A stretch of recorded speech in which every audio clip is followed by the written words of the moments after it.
আমরা পিওর পদ্ধতি চাই না, কারণ পিওর পদ্ধতিতে যদি হতে হয় এ টু জেড সব কিছুই হতে হবে।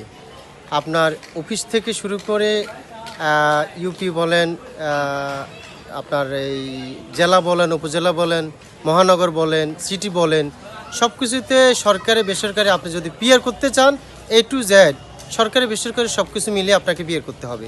যদি এটা না পারেন তাহলে আপনার পিয়ের প্রশ্নই আসে না। আমি মনে করি 99% লোক পিয়ার চায় না। পিয়ার কারা চায়? পিয়ার ছাড়া যারা নির্বাচন চায় না, নির্বাচন পেছাইতে চায়, নির্বাচন নিয়ে বানচাল করতে চায়, তারাই পিয়ার চায়।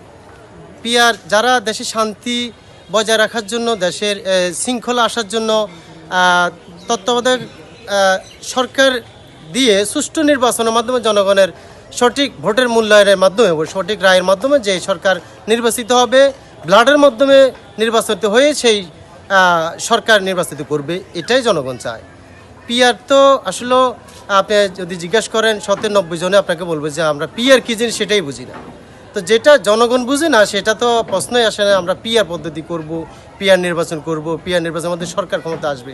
আসলে এটা পিয়ার বলতে এখানে বাংলাদেশে পিয়ার পদ্ধতি মানে মানুষ এটা গ্রহণযোগ্য করে নেবে না।